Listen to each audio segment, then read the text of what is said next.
We are excited to have with us tonight Matthew Groh, Eric Smith, Richard Bennett, Jedediah Rogers, Spencer McBride, and Jeffrey Mahas, editors and contributors to this wonderful new book.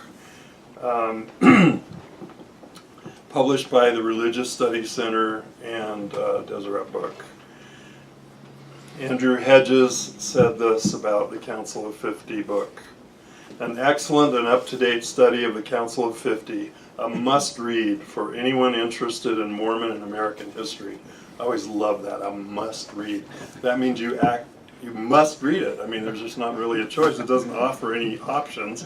It says that you must read it. So, and then that means you must buy it too. So, thank you so much for coming. I'm going to turn the mic over to Matt Groh, who's going to introduce each of the speakers, and we'll go from there. Thanks again for coming.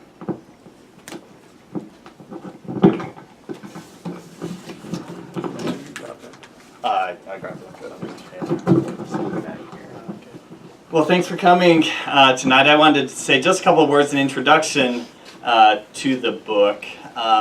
When we published this book about a year ago on the Council of 50 Minutes, we realized that it was not perhaps what some people expected, but that the content is just really terrific.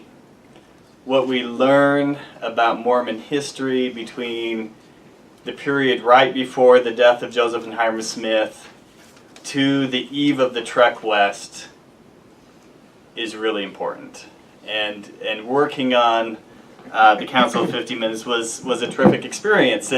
But we also know that the main obstacle to people to understand what is in these minutes is perhaps the size of this book. How thorough the minutes themselves are, how extensive they are, presents some obstacle to most readers to really understanding the Council of 50. So Eric Smith and I, who had worked on that book together, Eric's our lead production editor at the Joseph Smith Papers, meaning that he oversees all of our editorial operations.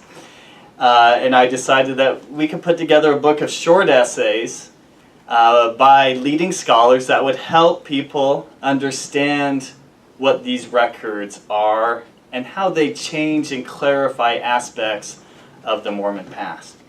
And I'll say that one of the real reasons that the Joseph Smith Papers is such a quality series is because of our editorial operation. Our editors work hand in hand with our historians all throughout the process. And so Eric and I decided that it would be a worthy project to try to gather some essays with an emphasis on short essays. So we invited contributors to write about 3,000 words on the Council of 50. Now, maybe a normal academic article might be three to four times that long, but we really wanted them to be concise and direct and to really help illuminate the Council's records. And we were really excited by the quality of the people who agreed to participate. Some of the really leading voices in Mormon history, Richard Bushman and Paul Reeve and Garrett Dirkmaat and Patrick Mason and the others that you'll hear from tonight. We were thrilled to work with BYU's Religious Studies Center to do the book. One of the things that excited us about working with the Religious Studies Center was the speed at which they could work. So we started the project about a year ago. We kind of had the idea to do it. And to start a project and then to see it in print in a year, I don't know that happens in academic publishing, right? Or much at all in publishing. And so we were able to ask our contributors to write their essays in about 6 months, and then we handed it off to the Religious Studies Center, and it was a great process. So the format tonight, we're thrilled that 4 of the contributors besides Eric and myself are here. So we've asked people to share the key insights of their chapters in about 5 minutes or so. right? So that we have some time for question and answers. But that's kind of the format. So we'll lead off. We'll go in the order in which the essays appear in the book. So we'll have Spencer McBride, who's going to talk to us about Joseph Smith's presidential campaign, what the Council of 50 Minutes reveal about that. Spencer is one of our historians at the Joseph Smith Papers. Next, we'll hear from Jeffrey Mahas, who is also one of our historians at the Joseph Smith Papers, and is going to talk about what the Council of 50 Minutes tell us about relations with and ideas about American Indians, which is a central theme in these minutes. Next, we'll hear from Richard Bennett from BYU, who is going to talk about what the minutes tell us about the preparations for the trek west and what they add to that knowledge. And finally, we'll hear from Jed Rogers from the Utah State Division of History, who, of course, is an expert on the Council of 50, having published a book on it. And he will talk about the Council of 50 in Western American history and how it fits in. So we'll go right now to Spencer.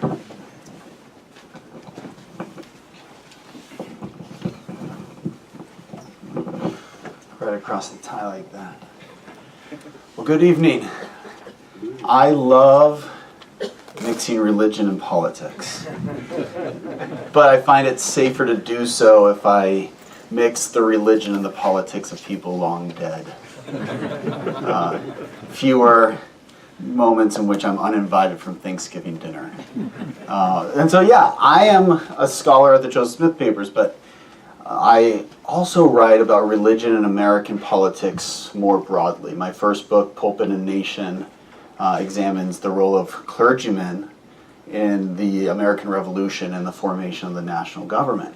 And so when I came to the Joseph Smith Papers and when I started reading the Council of 50 Minutes, I saw a lot of these same themes that I had delved into as a doctoral student and then in the year following my PhD, continuing on into the 1840s. And I was fascinated by this. My current project is a history of Joseph Smith's ill-fated presidential campaign of 1844. And so the essay I wrote is about what the Council of 50 Minutes can tell us about Joseph Smith's presidential campaign. Now, and more than just the question that we almost all tend to go to at some point or another, was he serious? Did he really think that he could win? And I do answer that question the best I can with what the Council of 50 Minutes and other sources tell us. And historians have long argued about this. They point to Willard Richards' letter to James Bennett asking him to be their vice presidential candidate, and Bennett responds, "You can't be serious." And Bennett goes, "Yes, we are serious, and it's not just a PR campaign. We intend to elect him." But this is the overarching question. Was this just a PR stunt? Was the presidential campaign just a way to get the attention of the American people to the plight of the Mormons? You know, Richards didn't deny that that was the case or that that was a side effect, but he insisted that it was more than just publicity stunt, that they intended to elect Joseph Smith president. But then again, we look through the long history of third-party protest candidates, and all of them, when asked publicly, and sometimes even privately, whether they were serious, of course they say yes. I wanted to look at the nitty-gritty details of Joseph Smith's campaign, many of which are found in the Council of 50 Minutes, to see were they serious. Now the answer, I'm not going to tell you all the reasons why, it's yes. But believing that he could win is different than believing that he would win. And if you want to see the evidence for why I think they thought that he could win, you need to read chapter 3. I'm not going to spoil that for you. But it has something to do with the Electoral College and the selection of electors, and as history past, or far past and very recent past tells us, even the divine intervention of God or the popular vote can't overcome the Electoral College. You see why I don't get invited to many dinners. Okay. But in closing, what I really found fascinating about this In my first book, I talk a lot about American providentialism. This idea that America, the land and the people, are God's chosen land and chosen people to play a starring role in the moral redemption of mankind in the last days. Now, the British had this same idea. They saw themselves as a bastion of Protestantism in contrast against Catholic Europe. And during the American Revolution, you had the Americans, you had this narrative among the revolutionaries that we were the inheritors of this providential favor. The British had lost it, now we're taking it. And so the message to Americans was support the revolution to support God's plan for the moral redemption of mankind. And then you have, in the Council of 50, this notion that America, in some sense, had lost its providential favor, that providential favor that had been transferred via the revolution. But the Mormons' approach to it was very different, whereas the revolutionaries said, well, this is the one path to maintaining that favor and to restoring the nation. So you need to get on board with this one plan, which was the war. Here the Mormons have Joseph Smith's presidential campaign. They have a petition to Congress for a large tract of land to be donated to them to move out west. You have them exploring opportunities to move to Texas. You have a petition to the federal government asking that Joseph Smith be put at the head of the United States Army as a general.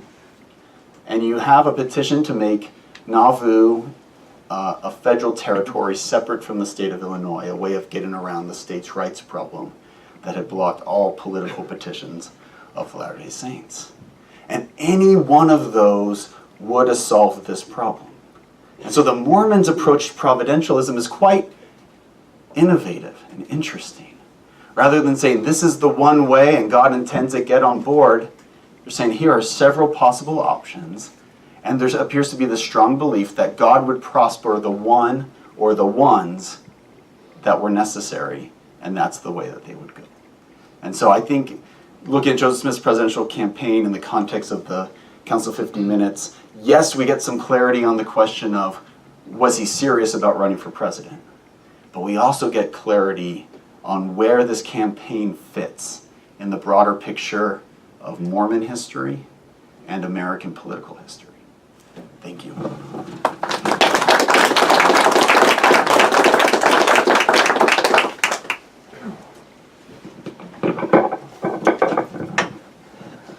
About 25 years ago, Ron Walker, then the president of the Mormon History Association, delivered an important corrective to Mormon history, when he noted that all too often in Mormon history, historians had only tended to focus on the 1830-1831 mission to Indian Territory undertaken by Oliver Cowdery and others, and then Indians drop out of Mormon history.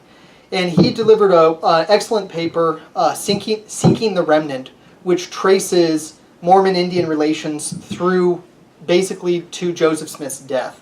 But he noted, as he got to the 1840s, he said it was very clear that everyone's thinking about Indians in the 1840s, but no one's talking about it.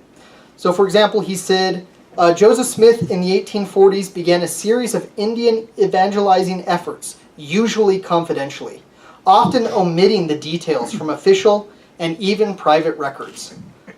As I was one of the co-workers who worked on, or co-editors who worked on the Council of 50 Minutes, and while working on them, it became clear to me and to my co-editors that that's no longer true. Of all the topics we expected to find in the Council of 50 Minutes, we expected to find a lot of Joseph Smith and others talking about politics, and there's quite a bit of that. We expected discussion of where the Mormons plan to go in the West, of seeking a refuge in the West, and there's quite a bit of that.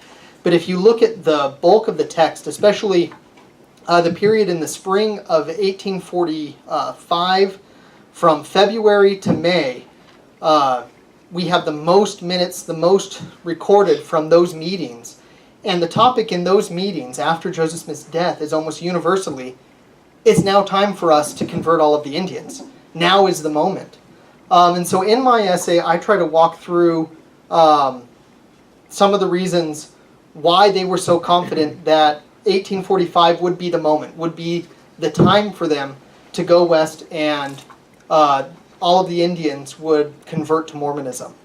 To give you just a brief overview of the history of Mormon and Indian relations in the Council of 50, the council was first organized after Lyman White, an apostle who was laboring in Wisconsin at a lumber mill, wrote to Joseph Smith a rather exaggerated report and told him that he swore all of the Indians in Wisconsin were willing and desirous to follow Lyman White to Texas. And he just wanted Joseph's permission to lead all of the Indians from Wisconsin to Texas. And this began the discussions in the council that led to the creation of the Council of 50. And pretty soon after the council was organized, they sent a missionary up to speak with several of the chiefs of these Wisconsin tribes, who politely said, "No, thank you." And so it didn't quite work out. And in 1845, again, this period from March to May of 1845, almost all of their discussions revolved around, we want to send a small group of men west to Indian Territory. We want them to visit the Cherokee. We want them to visit the Comanche. We want to visit all of these great Indian peoples and try to convince them that we all need to unite together. All of the Indians should unite together. We would love to then join with them. And then together we can create a new government in the West. And spoiler alert, that really doesn't happen. But by the end of the minutes, it's clear that while all of their plans had kind of fallen through, they were still hopeful that even if they hadn't been successful to this point, they were now going to be moving west. They were now going to be moving to the Salt Lake Valley. And there, maybe there, all of the Indians will decide to join us. And so my essay looking at this, again, like Spencer, I won't give away too much, but with the Council of 50 Minutes, we now have probably the most detailed, the most comprehensive source for Mormon attitudes about Native Americans, for how Mormons thought that Native Americans were going to play into their millenarian beliefs that we've ever had before. We have literally hundreds of pages of Brigham Young, other apostles, Alpheus Cutler, a lot of people who show up a lot of times when you talk about Mormon-Indian relations, now saying explicitly what they think is going to happen. And so I hope that my little contribution is just the first of many works that are going to use this excellent resource of the full Council of 50 Minutes to do further research and to help us understand better how Mormons conceived of themselves with other races in the 19th century. So, thank you.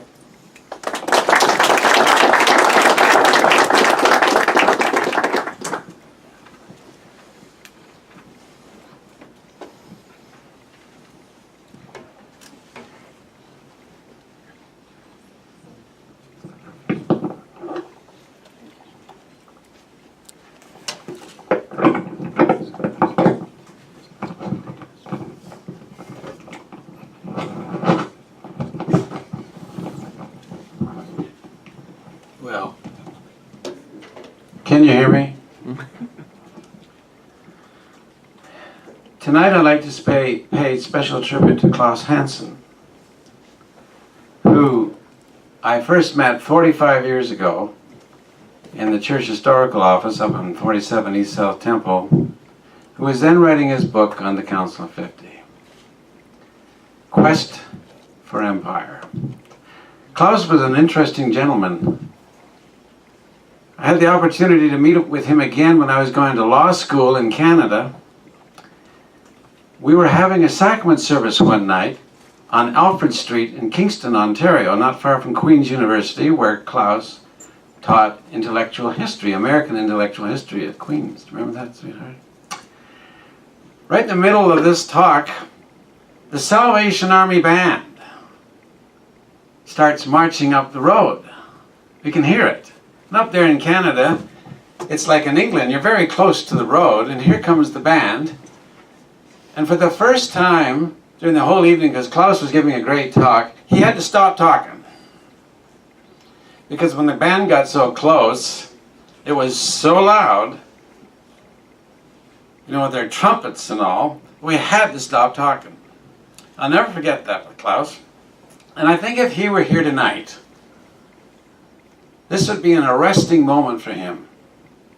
The publication of these Council of 50 Minutes and our celebration of that is quite arresting. It's almost a Salvation Army band making a great big new noise about church history. And I want to compliment the Joseph Smith Papers Project, Matt, Eric, everyone who's been involved in producing what I consider to be a remarkable resource. I want to compliment the RSC and the Deseret book for their work in producing an excellent volume. And I also want to compliment the Church Historical Department and the church itself for having the guts. Or as I would say to my students, because I teach religion at BYU, the inspiration. The revelation, whatever you want to call it, to bring this thing out that Klaus Hansen was looking for years.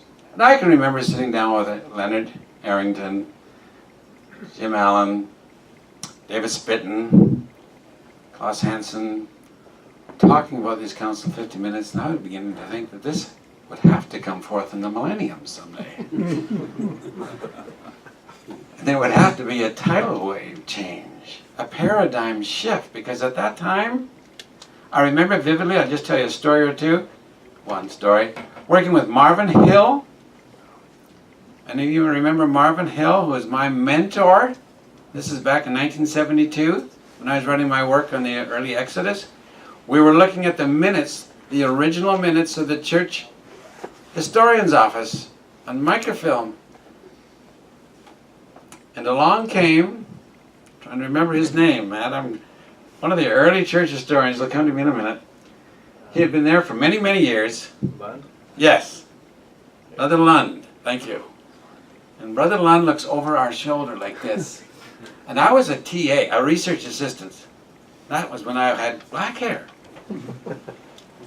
And we were looking at these things, and suddenly Brother Lund bent right over and yanked the microfilm right off the machine. I'll never forget that as long as I live. And he says, "You have no authority looking at that." It was very innocuous, because I was just making, you know, with Marvin making all the little changes. He says, "You don't have any authority to look at that." Well, Marvin got a little indignant, and I was watching this go by. We walked right into the managing director's office at that time. It was Howard W. Hunter. This is 1972 or 73, I forget. I think it was 72. And Brother Hill is all exasperated, and Brother Howard W. Hunter very kindly invites Brother Lund into his office.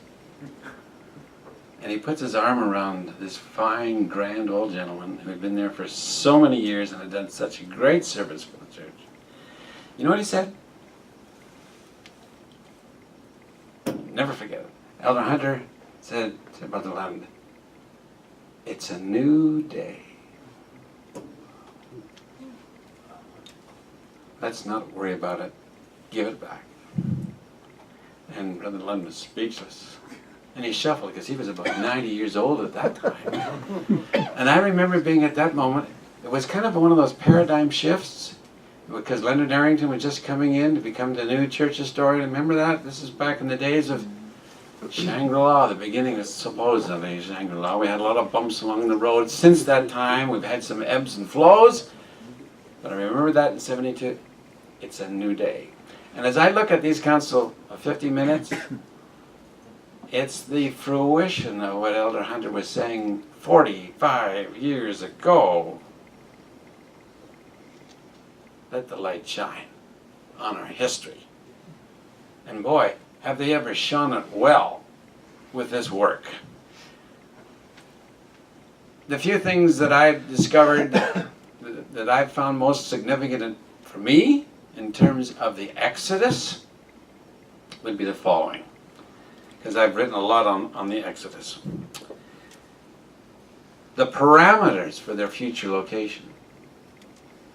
The minutes is such a vivid exchange of spontaneity, sometimes superfluity, sometimes flamboyancy, all the time exaggeration, plenty of emphasis. You got to be very careful on how to use these minutes, because they clearly are not meant to be, this is the word of the Lord. They're discussing things. They're disagreeing with one another. They are positing one point above another point. Be very careful in quoting them saying, thus saith the Lord, this is what's going to happen. That's not the point. The point is that they're discussing these things vividly, sometimes in a contrary wise. But they certainly agreed upon this. The location for the saints when they're going west must be at least 200 miles square. Can't be a little place up in Cache Valley. Sorry, anybody from Logan? It has to be someplace that's going to be allow for at least 500,000 to 1 million people. They had a vision of size that just blew me away. That in this place that they're going to go to, it must be large enough, as Jeff was saying, talking about the conversion of the American Indian, but also all those who are going to be converted in the South Seas, coming over to the West Coast and up. It has to be very, very large. One of the things I would say about the Council of 50 Minutes is the bigness of their imagination, the largeness of their vision. That comes across in a beautiful, powerful way. How thoroughly they were depending on Fremont and his recent report, as Alex Baugh's recent article talks about, confirmed in my mind that they were up to date. Even before the publication of Fremont's book, they were getting excerpts from it from Washington. So they were using that as a guide. I didn't recognize before that that was such a guide to them. Council 50 Minutes is also in the business of destroying myths. I was just back in Nauvoo with some of my students in a study abroad, and you know the monument down at the base of Parley Street where Joseph Smith and Brigham Young, looking to the west, I saw nothing in the Council of 50 Minutes about Joseph Smith predicting that we're going to go to this valley. It's a myth buster, but at the same time an exaggerator.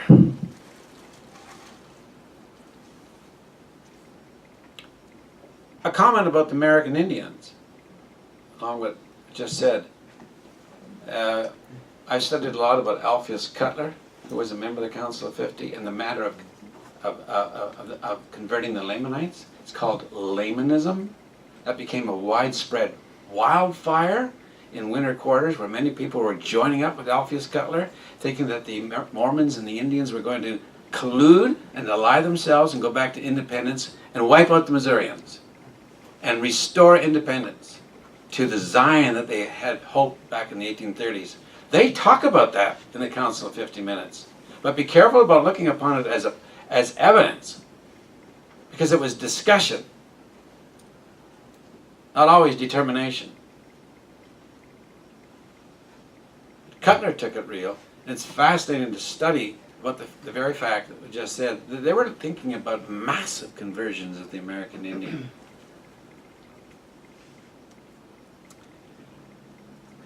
And I think the last thing I want to say is the growth in leadership of Brigham Young. Early on in the Council of 50 Minutes, Joseph Smith is killed. Then we begin to see Brigham Young taking on more of leadership skills. And it's clear that, how he's growing in that leadership with all of those in the council. And it's also clear, from my studies of it at least, to my interpretation of it, that the Council of 50 was ever, as George A. Smith said it was at Winter Quarters, a deliberative body. Not an ecclesiastical body, it was a deliberative body. And they deliberated by the hours. And these minutes are fascinating. Another thing, this idea that, oh, they're going to have to leave in the wintertime. Remember, I got it wrong in one of my books. They're thinking that, oh, the reason they left in February 46 Nauvoo was because they were worried about Brigham Young's assassination, which is true. They were worried about perhaps intervention by the United States Army, which is somewhat true. But they actually planned to go. And then blame it on the United States Army. They had a wonderful public relations sense. Wonderful. We'll make it look like it's all their fault. Let's go while the ground is frozen. We can go a lot faster. And they found out to their sorrow that they should have left earlier because they got stuck in the mud in Iowa. But they talk about, let's leave in the frozen time. That's a whole new understanding for me. So there's all kinds of things. I could spend hours on it. But I commend those who made this work a Salvation Army band that's arresting to not just Klaus Hansen, but to the rest of us. Thank you very much.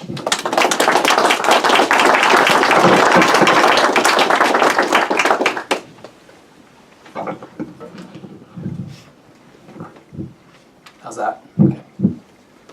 So Richard began by piling on the praise for this project. I'll do the same. It is admirable that the church actually published these sets of minutes. I probably, like most of you, unlike some of my editors, I saw these minutes for the first time when the book was published, and I was waiting for it. And you know, I have to say, Matt and his team, you kind of downplayed the significance of this volume. I think it's more significant and more interesting than their PR department let on. But I would just say that when I came to the project, I primarily was interested in what it had to tell me about this region that I study, the American West. And when I was working on my own research for the Council of 50, the main one question that I often received was, what did the Mormons intend to do? Did they intend to establish an independent government, empire, kingdom somewhere in the West? And frankly, I never felt like I had the evidence to say, yes, that was the case. We can get more into that later in Q&A if you want, but I would say that I have more confidence after reading these sets of minutes that in fact there's more, as Richard Bushman writes in his article, more of a separatist impulse than we, I think, had previously considered. A lot more anger in these council deliberations, and as Richard indicated, it's hard to say that unless you can say that the council made a decision, that then you can say that's what the council decided to do. And in fact, you have a lot of opinions being expressed in these council minutes, and certainly a lot of people felt the need to separate from the United States. And so I think that one can argue the degree to which Mormons sought to break from the United States, but clearly we have a set of records here like we've never had before that would indicate that that was the case. What's also interesting to me is the degree to which the more details that we received in terms of where the saints intended to settle. Of course, we have Texas, we have Oregon, we have California. And Oregon is a really interesting example.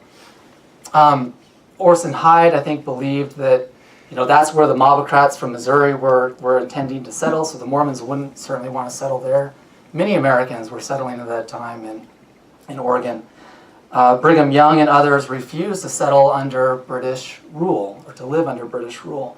So early on, you see kind of the Council of 50 narrowing in on California as the place to settle the Mormon people. I think some Mormon historians have overplayed this idea that Upper California or Alta California meant both California and the interior West. Technically it did, of course, but what we see in these minutes is more of an intention to settle along the coast than I had previously considered. And really, even not until late summer 1845, when Brigham Young establishes that Salt Lake Valley would be a location for the saints, even then it's kind of interesting to see in these minutes this idea that the interior West would serve as a way station or a temporary spot for the Mormons and their ultimate goal to settle along the coast. When that, maybe Alex Baugh can say something about this, maybe others who have commented, but when that begins to shift or when Salt Lake City is considered a permanent location, we can debate. I guess I would also say that what's really interesting to me about this body of minutes is just the varying perspectives and aspirations that members of the Council of 50 had towards the American West. Brigham Young makes a comment in one council meeting, I think this is in 1845, that the mountains would shield them from cold, and that near the West's barren deserts were plains which are always rich and fertile. We know, of course, that he was using information from Fremont, but much of what he says here actually is incorrect. And it's interesting to see that for a people that came to be seen and identified with the American West, really in 1845 and 1846, few, if any, Mormons actually had experience in the far West, and they didn't understand correctly the landscape. I don't think they quite understood the native peoples here either. George A. Smith in 1845 makes the comment that we ought to plant ourselves where there will be no one to say we are old settlers. In other words, a location that's unpeopled, I say without a history. Obviously they recognize that Native Americans were present in this region, but to the extent that they felt that they were coming to a place that didn't have old settlers, that they could it was a blank canvas upon which they could build the kingdom. I think that's an interesting concept. So I guess in my essay I just try to reflect on these varying perceptions and aspirations. And I also try to tie the Council of 50 and Mormon history together with Western American history and historiographical traditions from Frederick Jackson Turner to the present day. So maybe my essay is more of a think piece than others, but it was fun writing it. So thank you.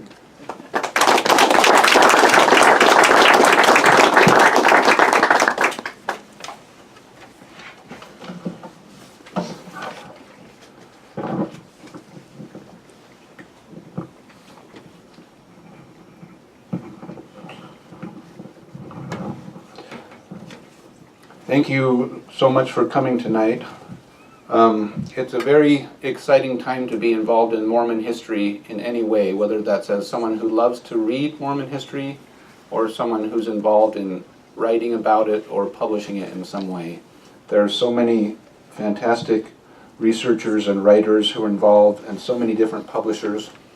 We've talked tonight about the Religious Studies Center, publisher of this book and Deseret book, and the Church Historians Press, but there are so many others, and nowhere is it more evident how much exciting stuff is coming out than in a wonderful bookstore like this, where it's hard to keep within our budget when we see all the exciting things that there are to read. And I wanted to emphasize to you,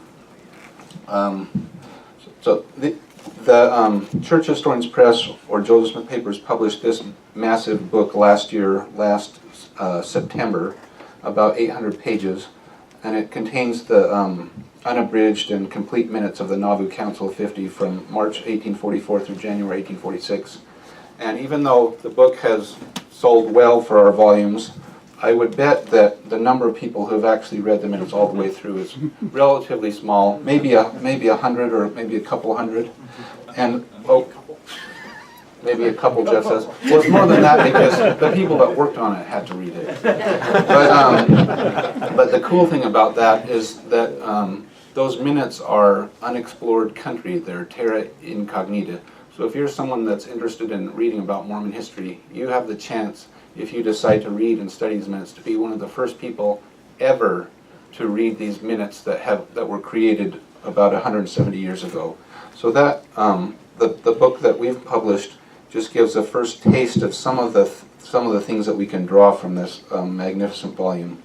A couple of things I would love to see someone write about having to do with the Council of 50. One would be meeting dynamics. These meetings go on for some of these meetings last 6 or 7 hours, a full day for a single meeting. And William Clayton is unusually detailed in the way he keeps minutes. And I wanted to just give you one example. A meeting of 11 April 1845 in William Clayton's record takes up 50 pages, or it's about 8,500 words. Now think about, have you ever been to a meeting where your diary entry of that meeting took 8,500 words? I suspect that it isn't. And Clayton was very detailed record keeper, very committed to preserving this record of the council. And so because of his efforts to keep these minutes, we have just an extraordinary opportunity to study the way decisions were made in the council. And I would love to see someone look at who speaks the most in the meetings, whose contributions influence other people. As you probably know, in the council, the men sat in order of age, and they spoke in order of age and had that kind of seniority. So it would be interesting to examine who speaks first on any particular point and whether the most senior person's opinion influences other people. That's just one of many, many areas where I would like to see someone use the minutes. In my chapter in this book, I talked about William Clayton as the scribe and talked about the record itself. If you have the book, the front cover shows the William Clayton's 3 records. When you get a box of cereal and it shows a giant piece of cereal, it says on it, has been enlarged to show texture. Well, this is actually a little bit smaller than in real life, but it's not that much smaller. In real life, the Council 50 books are only about 4 by 6 inches, so I cut out these yellow pieces of paper. So each one of them is only that big. I measured this. The spine of that is about 5 inches. So in real life, they're just a little bit bigger than that. They are pretty thick. They're about 1 inch each. But within those 3 volumes, he's got about 114,000 words on this very focused topic, which is the deliberations of the Council of 50. So just an extraordinary opportunity for us to study this one important body. I wanted to look just for an example. Look back to November 1st and 2nd of 1831. This is where a council of the church makes a decision that for the first time Joseph Smith's Revelations are going to be published in a volume, and that volume was later called the Book of Commandments. The minutes for that meeting are about 300 words. And wouldn't we want to have more information about such an important decision? But so it just gives you a sense of how detailed Clayton was in his records. I wanted to close by recounting the story of what happened on June 23rd of 1844. And at this point, the Nauvoo Expositor has been destroyed, and this crisis has erupted. Joseph Smith, there's calls for him to go turn himself in at Carthage and subject himself to the process of law. And he calls William Clayton to him early in the morning, about 1 o'clock in the morning on June 23rd. And they have the conversation about the Council of 50 record. At this point, the council's been meeting for about 3 months, and Clayton has some number of records that he's kept.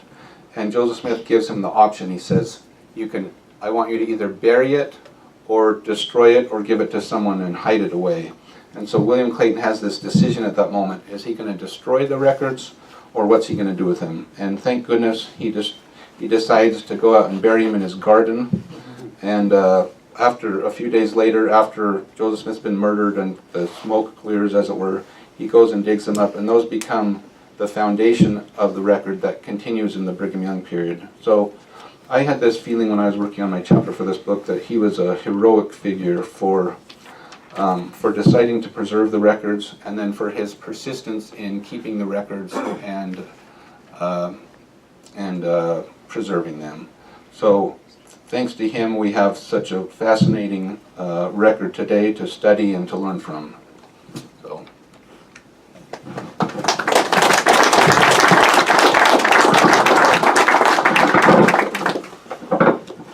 This is the sort of heroes that historians and editors have. Clerks, scribes. It sounded like Kurt. Did Kurt leave? Did he go home? No, I'm just kidding. I'm just kidding, Kurt. Is he sleeping? No. No, so it sounded like Kurt suggested, a couple minutes for questions and answers. I think all the contributors can join us up here, and you can direct your question at any one of us, and we'll do our best to say something. Please. I've been involved with several public agencies and minute takers and record keeping. Do we have any outside verification that William Clayton's record is accurate? Do we have any verification that his record is accurate? I guess the first question that occurs to me is why he would spend so much time fabricating something. But No, I'm not saying fabricating. Right. There's, Oh, in every person's right. record, journal, minutes, and that's why most public agencies go back, the minutes are presented, there's usually some qualification, there's some amendments, there's some clarification. Is there any indication that there's any of that? Yes. So the council establishes this process very early, and one of the things I get at in my chapter is in 1844, the church has been keeping records for about 15 years, so we're in this milieu where record keeping is fairly established. So William Clayton and Willard Richards are both appointed at the first meeting of the council to be the clerk and the recorder respectively, and they take raw minutes, probably on loose paper at the meeting, and then at the next meeting of the council, they're read before and they're approved. And then later on, using those raw minutes, he copies those into these red books. So they are official minutes in the sense of having been approved by the council. It is interesting, and I touch on this in my chapter too, since William Clayton himself was the only one who writes in these books. There's nobody else who writes in them other than a couple of church archivists in the late 1800s. So it is kind of interesting to imagine how did his own personality or his own thoughts about what was important versus what not shape the minutes. And I guess to get at that, you'd have to make a deep study of it and compare it to journals of other people and that kind of thing. It might be also relevant to, I mean, you remember how long Eric says these minutes are. So you can imagine at the beginning of every meeting reading 5,000 words of minutes to the entire group. So there are times when Brigham Young or others say, we're dispensing with that for this meeting, right? But it is a really, I mean, they're serious about it, right? I mean, they must be taking half an hour, sometimes 45 minutes to read through the minutes of the previous meeting, and sometimes they do make amendments and that kind of thing. Oh, sure.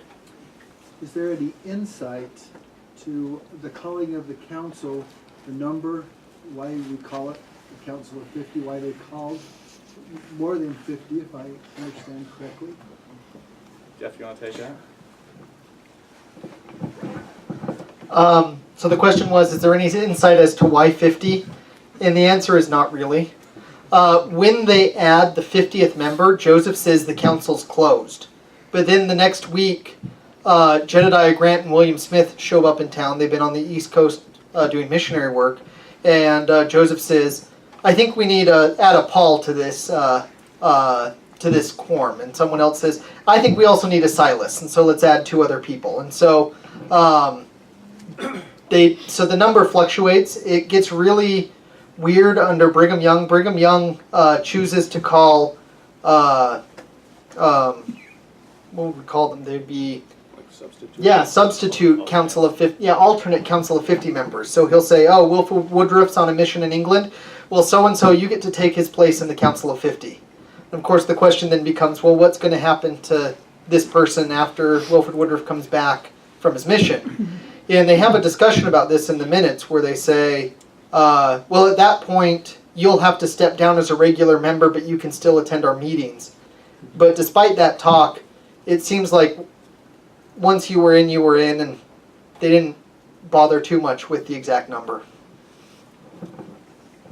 How was the attendance at these meetings? I mean, we all have meetings we sometimes go to and others that are command performances. Were these command performances that everybody showed up and spent the whole day? Well, they took roll, and we actually have a roll that is reproduced in the volume we did last year. But they seem Joseph and Brigham are serious that if you're on the council, you attend the meetings. They get after people for coming late.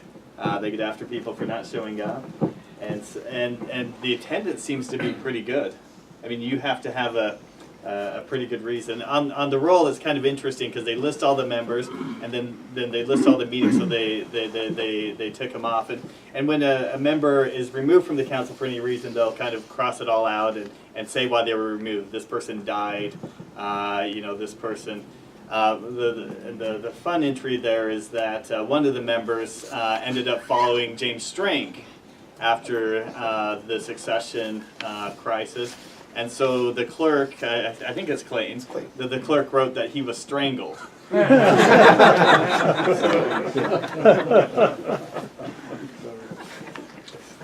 Each of you talked about how important this Council of 50 was. What was the essential contribution of that, and why did it not continue? That's a great question. Anyone take a stab? Well, Richard? I said in my little discussion that it wasn't so much determinative as it was deliberative. And those deliberations shed an enormous amount of light on what they were thinking. Maybe not necessarily what they were deciding, but what were the factors behind those decisions as they were about to leave West. And that is enormously important to get a context for what they were going to do and why they were going to do it and where they were going to do it and when they were going to do it. So those kinds of discussions by those kinds of men who were very, very opinionated shed enormous light on the whole story of early Mormonism. One thing that we didn't discuss, which we should have had Paul Reeve in here, I wish Paul could have come to talk about his article in here, is how we felt, we, meaning Latter-day Saints, felt about the United States at that time. Specifically, the United States Constitution. And if you want to get into something that is fascinating about how condemning the Council of 50 was of the United States, maybe some of you want to chime into this, and of the and the United States generally, it just raises your hair almost. I mean, this is not a pro-American statement. This is to get out of here and create if not an empire, like Klaus Hansen would say, certainly a kingdom. And that attitude is important to understand as the saints are leaving.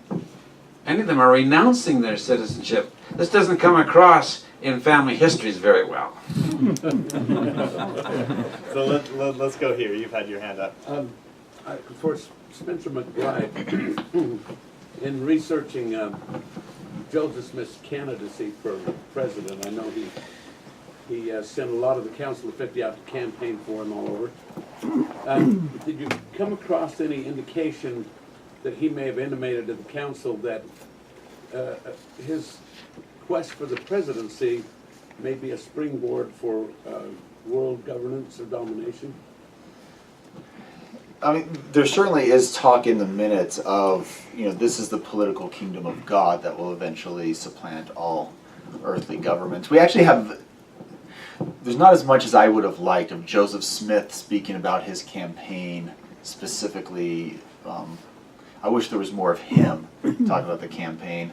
So I don't see a direct candidate from it, or a direct connection between he becomes president and then, next up the world.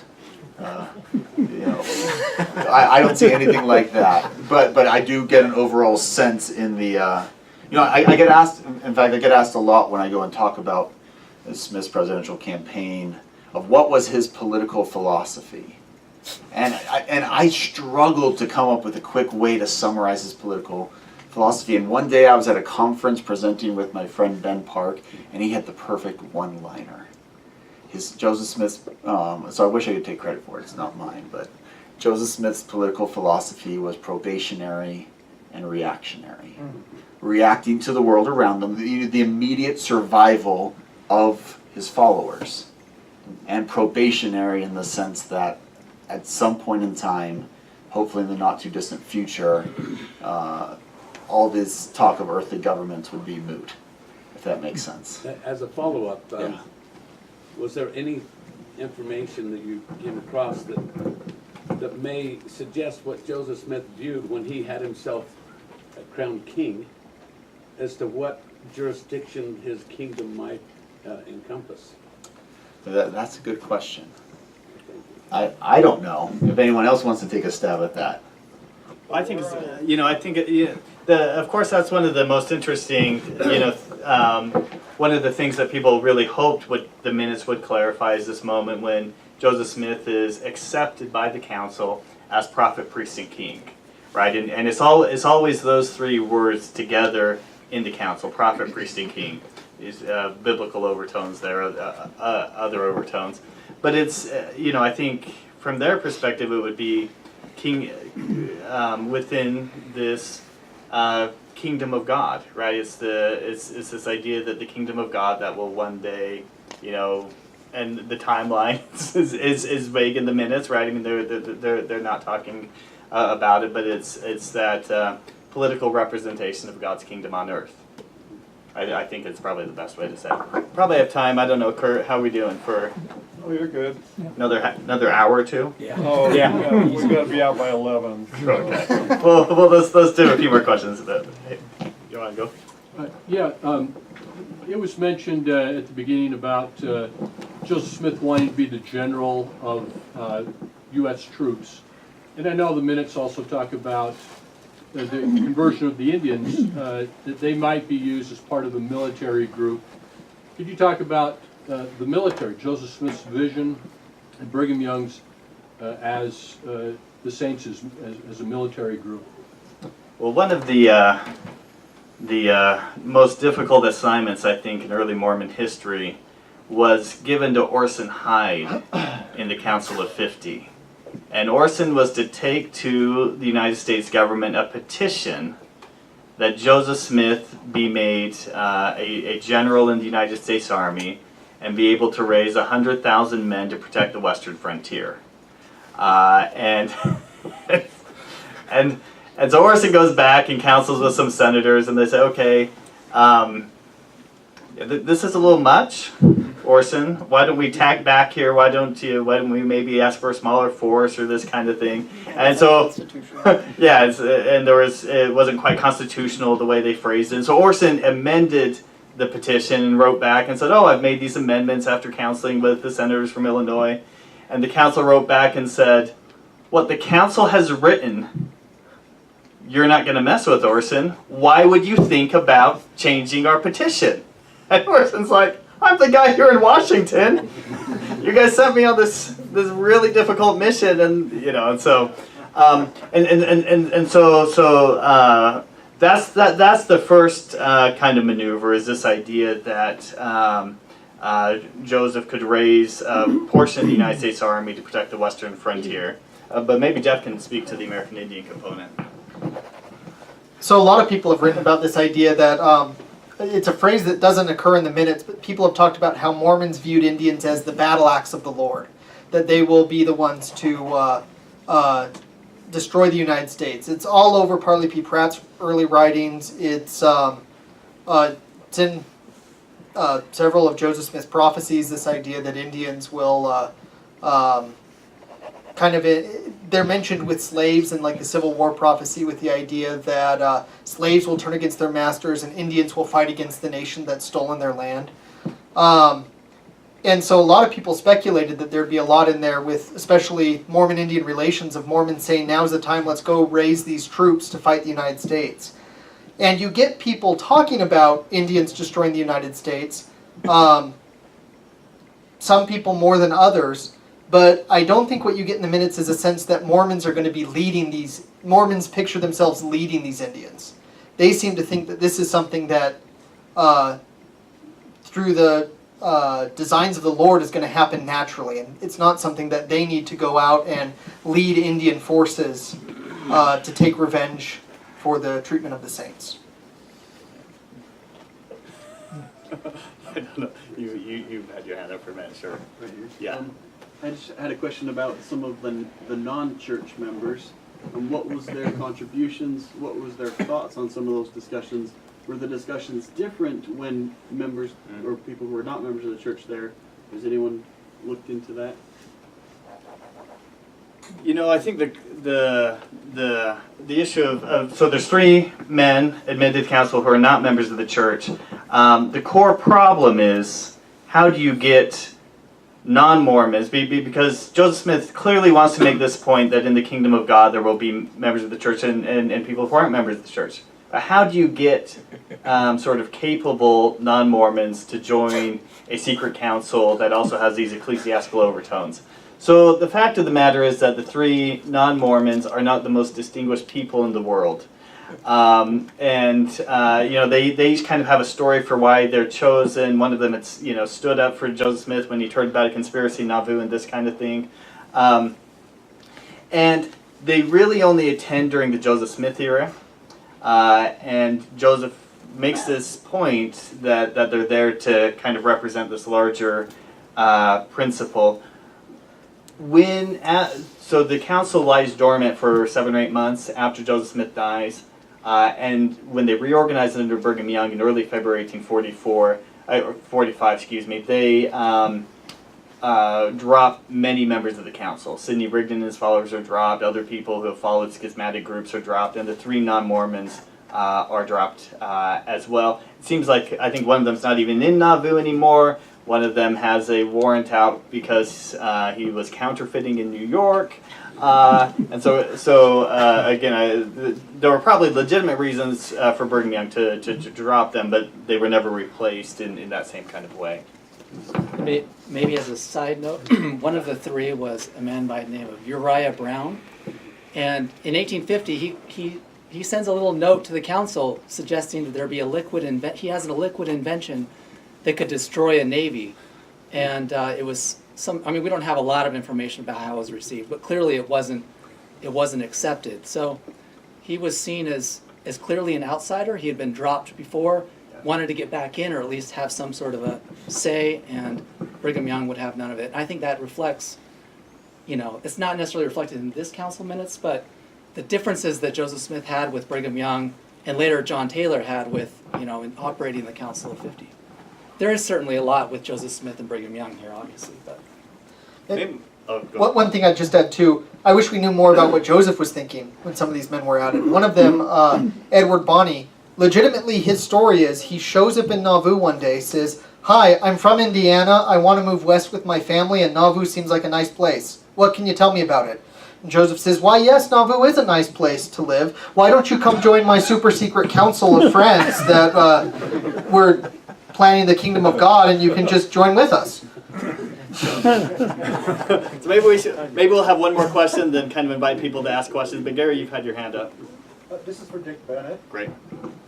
So Dick, how involved was the Council of 50 in the actual, nuts and bolts work of the Exodus?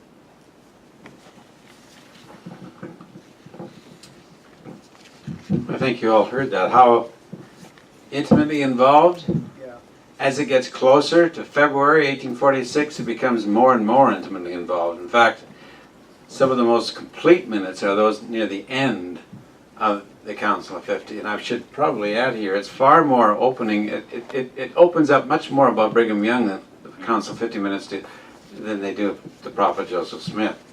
But yes, they're planning exactly when they're going to leave, the various companies and who's going to be in charge of the companies, and what the size of the companies is going to be, and where they're thinking of going.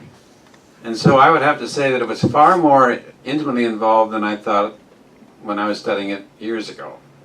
So they have a real understanding of pretty well where they want to go, but they're not going to say too much to the rank and file. It's amazing what the Council of 50 Minutes is not going to say to the rest of the people, because it was called the Council of Itfif, backwards. You'd see it. It was a secret society. There's no question of that. You mean somebody figured it out? Yeah, someone figured it out. And how many people are there? And they had other names for it. But I think I just would say that it's very revealing about the personality of Brigham Young and those closest to him, much more so than Joseph. And a couple of other things I might want to say. Deficiency and proficiency. It's deficient in this talking about theology. It says very little about the temple, for instance. It says 10 times more about the Nauvoo house, or the Nauvoo mansion. The Nauvoo house. The Nauvoo house. And the construction of the Nauvoo house than it ever says about the temple. Am I right on that, guys? I think it doesn't really go into theological discussion so much. It's much more of a political expression than a theological one, which probably is because of its mission. Was not a theological doctrinal body like the Council of 12 was. Now, if we could get the minutes of the Council of 12, that would be the Council of 12 minutes. Well, you seem to have some magic over there. So, thanks so much for coming.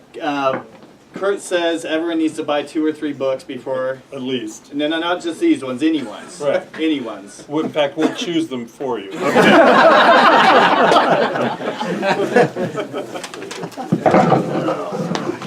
Thank you so much. That was great.